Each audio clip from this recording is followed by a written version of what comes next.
I'm your host, Marsha, Florence with Just Ask. Today's show, ladies and gentlemen, is Eaton Academy. Hurry back and join us.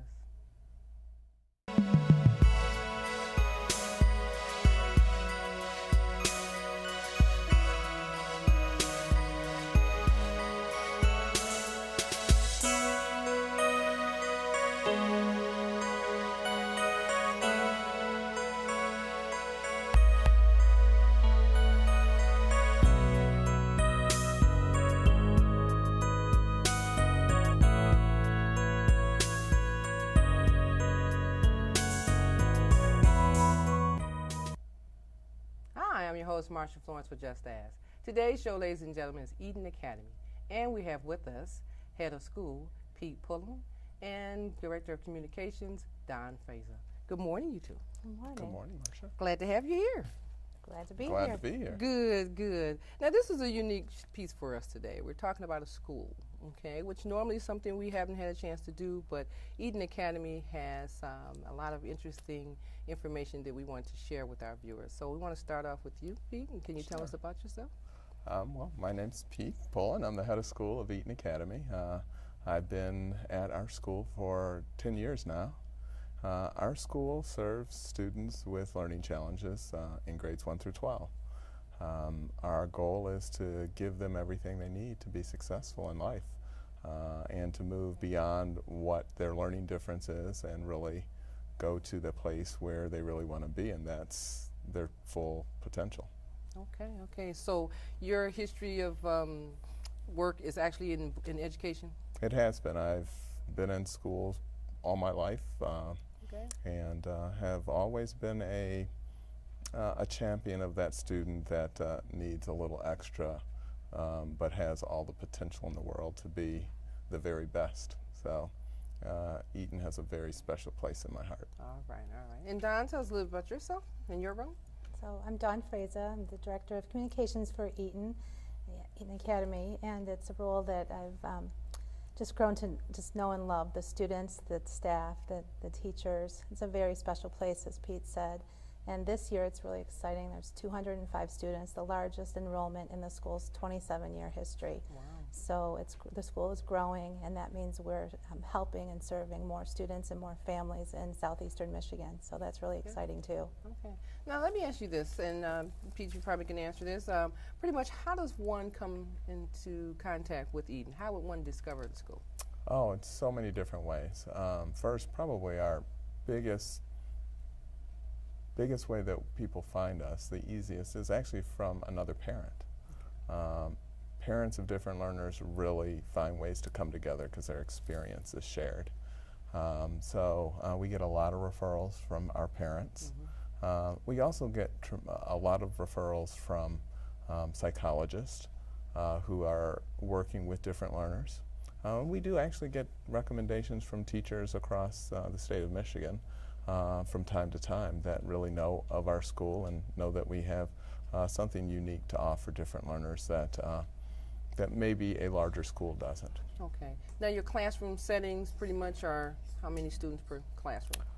No more than 10 students per classroom, but what really makes the difference is that when we look at the number of educational professionals to the number of students we have, it's about a 1-to-4 ratio.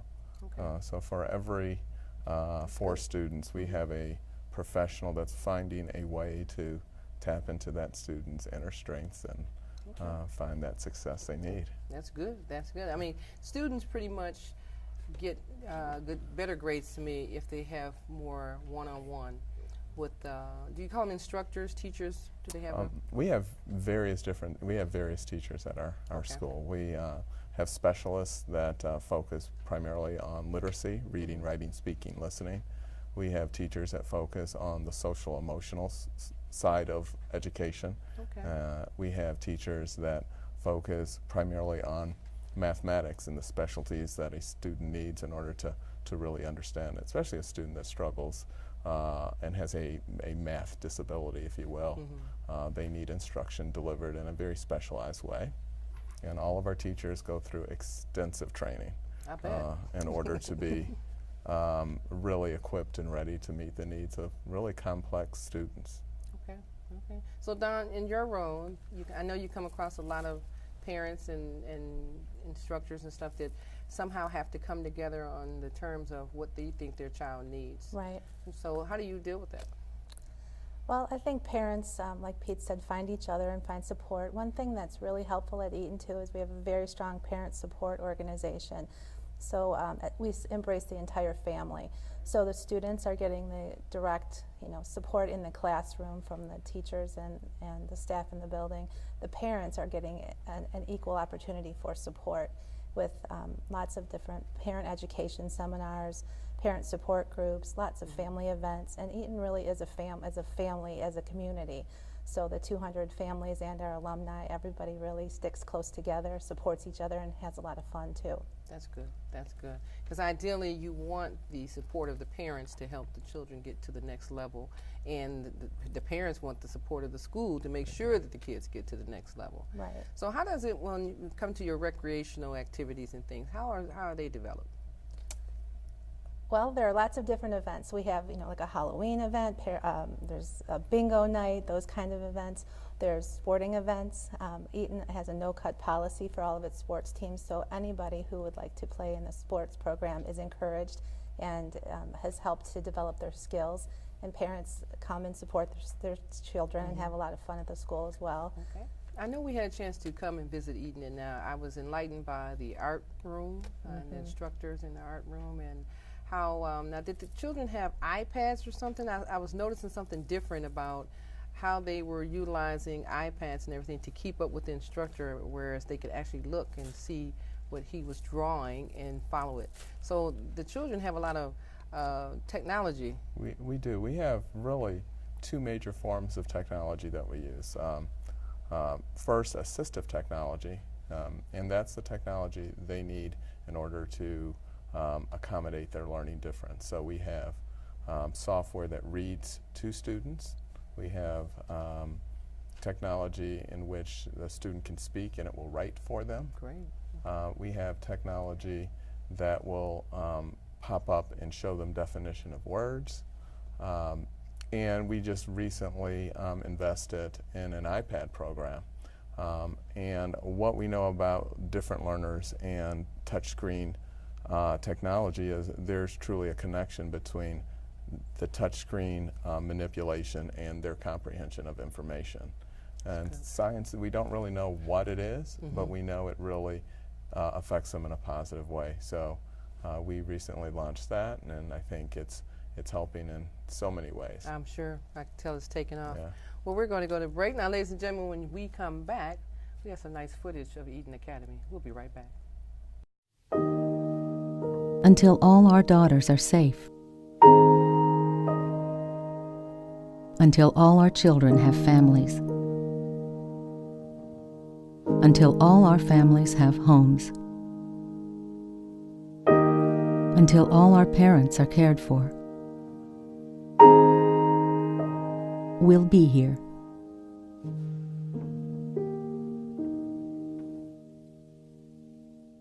Now, come on. Come on. All right. I know. 2 seconds. Hang on. Just stand still. Stand still, love. 1 second. I know. Just I know. Okay, go, go, go.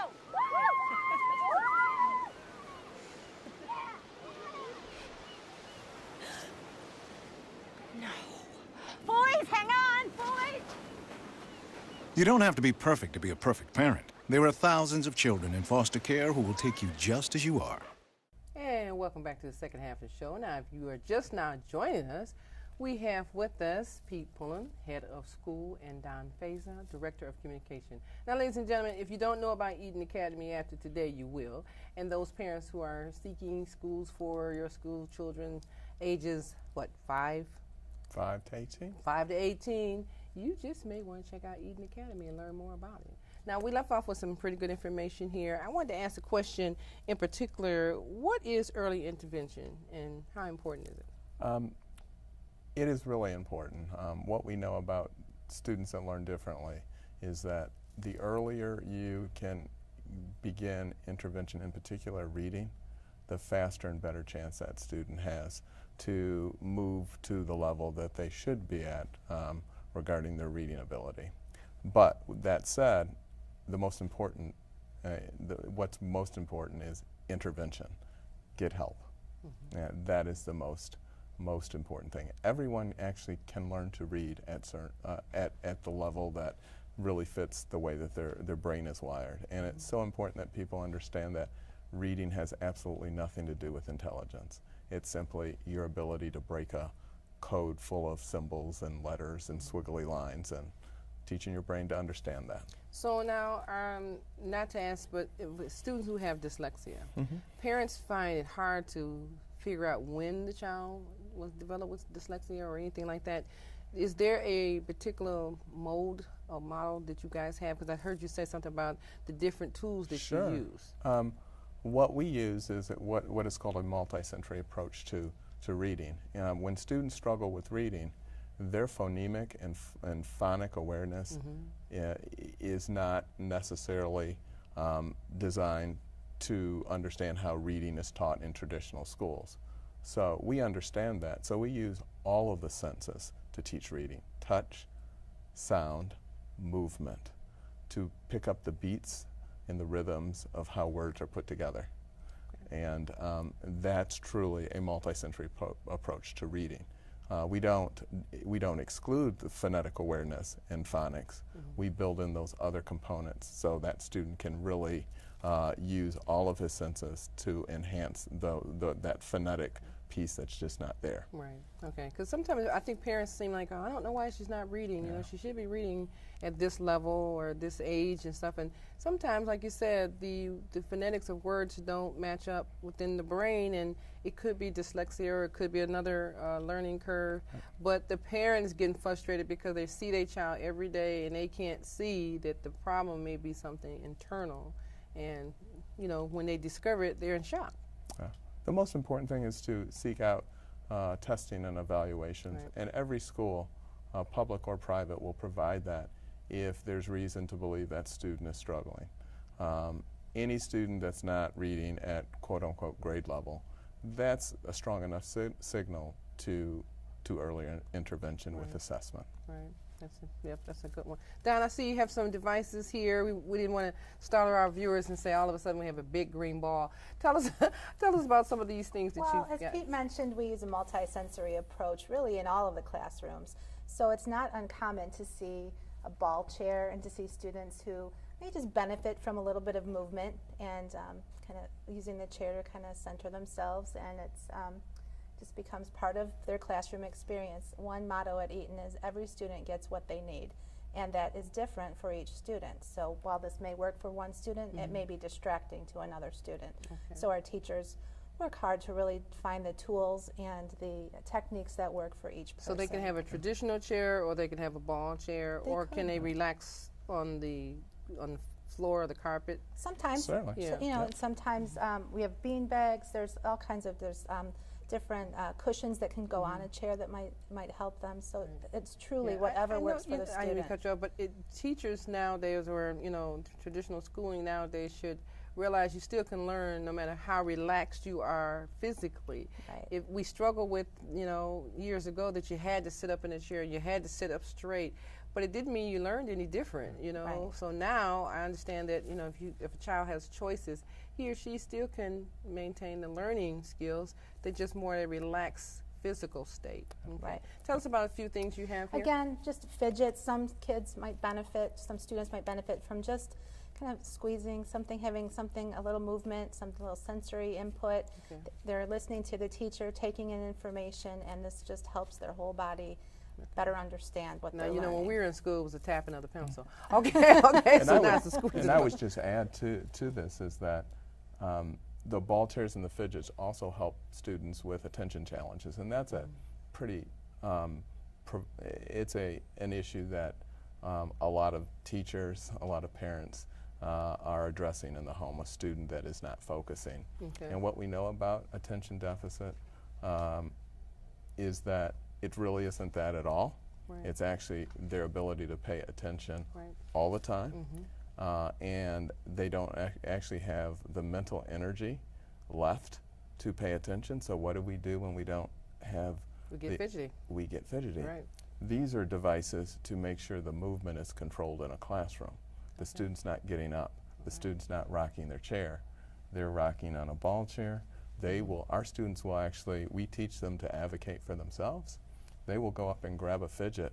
Instead of moving and annoying a teacher or being distracted, they find ways to focus.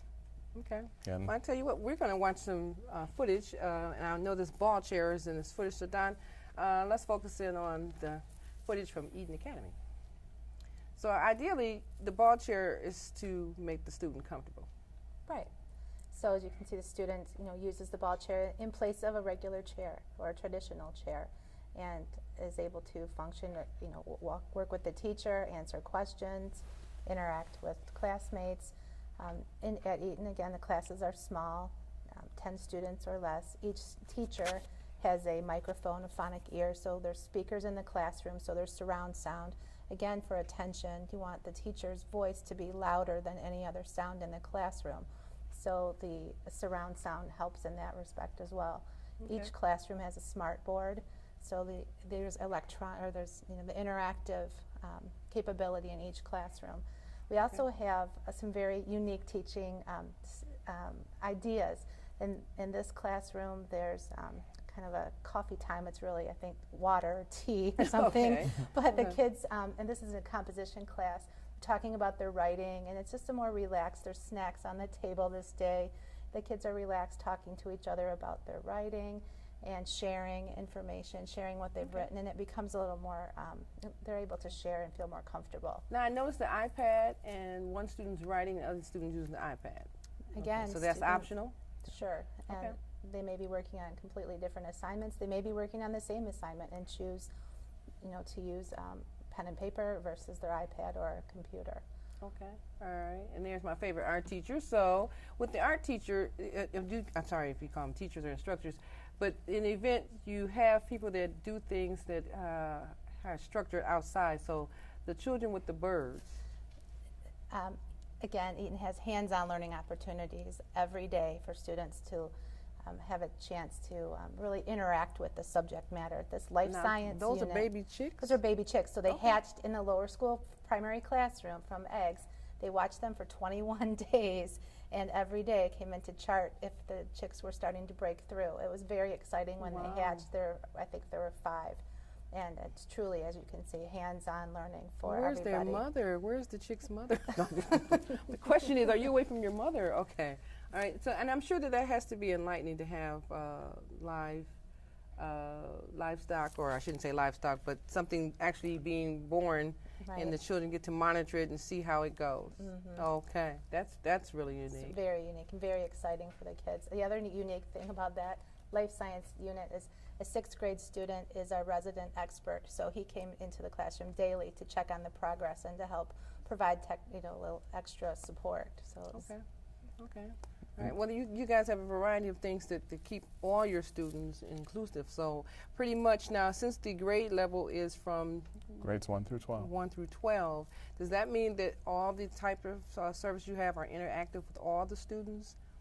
Okay. Completely. And how does the students actually interact with each other from 1 through 12? I mean, do the older children help take care of the little children? Like, do they see them a lot, share lunch, same lunchroom? What it's kind of different lunch periods for each division. So Right. the school has a lower school, middle school, and upper school. But the unique opportunity of having all of those grades in one building is that there are lots of opportunities for reading buddies, for lots of interaction, upper school students as student aides in the lower school classroom, and that for some students is they take such pride in that, having that responsibility, and then to have the younger students kind of looking out for them and waving to them, talking to them, and feel that connection is then shared throughout the building too. I know when we visited Eaton, we had a chance to see the children interacting, and it seemed like they were really close. They were, protective of each other. The older children with the small, and when the parents come to pick up the children, the screening process to pick up your children is very Right. important. So It is Right. indeed. yes, and it was nice. It was really nice. I felt comfortable knowing that. The children were happy to see us. They didn't know who we were, but they were happy to see us as though, okay, you're allowed in here. And this is my domain here, and what you're here for. But we actually had a chance to walk around and enjoy viewing the children during their services. So I tell you what, we're going to go to a break. When we come back, ladies and gentlemen, don't you want to see some of the children themselves and hear what they have to say? We'll be right back.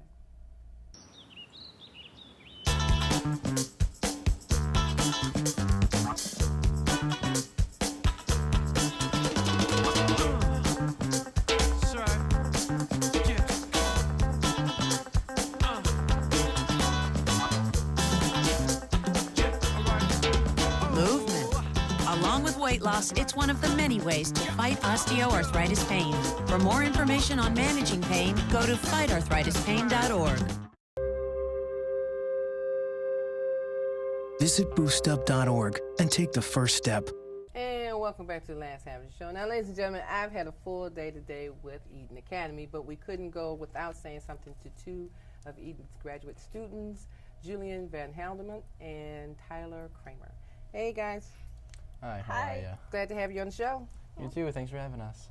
Thank you for coming. Now, I've got to ask you a question or two because you are graduate students of Eaton. So, Julian, tell me a little bit about yourself and, hey, what was your experience like at Eaton Academy? Well, I've gone to Eaton for about 6 years now.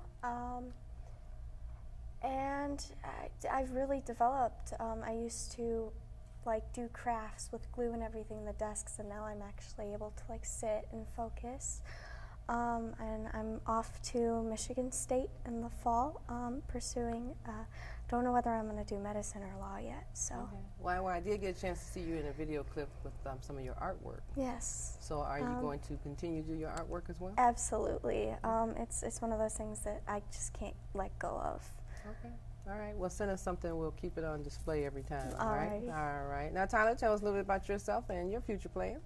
Well, I started at Eaton Academy last year when I was a junior. I say switching from such a large public high school to a smaller private high school was a big change, but I think it turned out for the better. I learned a lot about myself and gained confidence in my studies that I've been doing for the past 2 years with my teachers, and I really like the personal connection I have with all my teachers. It's more like I'm not just a name on a list. I'm an actual name. They know my name. I'm Tyler Kramer. They know who I am. They know what I do and what I don't do, and that's a wonderful feeling. I really do, and I really do enjoy it. So. Okay. Now you're a spokesperson for. Yes, I actually speak on behalf of my family's foundation called DREAM. It is Diabetes Research and Education Advocates of Michigan. That is quite a mouthful, but. Okay. All right. You're a spokesperson. All right. So we have to have you come back and tell us more about that. Of course. Okay. All right. I'm glad to see you two are graduate students of Eaton. That goes to show that the school has done a successful job in getting two of its finest students through. I had one more question for you. Now, we had an iPad here. Did you guys use a lot on the iPad? And Tyler, could you hold the iPad up for me? Yeah. I've never seen one in such a hard case before. This is quite the case. I assumed it's well protected. It's pretty heavy duty, yeah. It's got a cover, and then it just goes like this. You can actually fold it, and then just sit on the desk just like this, and type away. Type like that. You research. And it's really great. Teachers. They, for each subject, like I had Spanish this year, and our teacher at the beginning of the year gave us a list of 10 apps that you can download for free that helped with Spanish. They were translators and helping with different vocabulary, and it was really, and there's also apps to help with note taking. You can actually write in the app or type it down, and it's a great way of keeping track of things, especially because I have problems with organization. It helped me so much keep track of all my papers. So you're going to have an iPad even when you get to college? Oh yeah. Okay. Oh yeah. Tyler, you feel the same way? Yeah, I do like the touch screen, so it's helpful, and I really used it for when we were reading aloud in class. Maybe if I didn't know a word, I just look it up real quick, or for my classic literature class, we were studying Shakespeare, and there was, Shakespeare is just hard to get, so there was a bunch of apps that really broke down each chapter and character and the analysis and really helped me with that. Boy, you kids got it made. Okay. Well, wonderful, and I am, very glad to meet both of you and hope to see you again, so do stop by.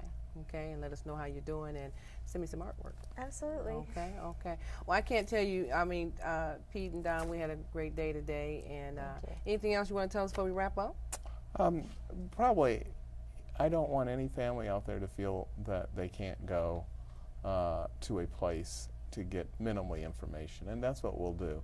Regardless of whether you are thinking about your student enrolling at Eaton, if your student is struggling and you don't know what to do, I would really encourage families just to call us, because we can guide you into just the enormous resources out there, including ours, but there's so many resources out there that we would be happy to direct our families of different learners in the community that we feel we serve. All right, all right. You said a lot there. Thank you so much. Don, we're going to close with some footage, and I know this is another one of the graduates. What is her name? This is Katie Dash, and she's from the class of 2007 at Eaton, so she's an alumnus. She went on to Wilmington College and graduated from there too, and has had internships at the USDA, 14,000 hours of service with Habitat for Humanity. She's pretty amazing, and she's active in our Alumni Association, which now Julian and Tyler are a part of. Okay, thank you. Well, ladies and gentlemen, as usual, I always try to educate you on something that you should know about, and Eaton Academy is one of those places that you should know about. If you have any questions or comments, please feel free to give us a call, 1-800-323-5336, 1-800-323-5336. You can always hashtag Just Ask Talk Show. Go to the website, justasktalkshow.org, and definitely Facebook. Now, there's no way you can't communicate with us, okay? So we're all about communication. We're going to close with some footage from Eaton Academy. I'm your host, Marsha Florence for Just Ask, and what do I always say? If you know a person with a disability, or if you just have a general question, don't be afraid to ask, just ask. Thank you.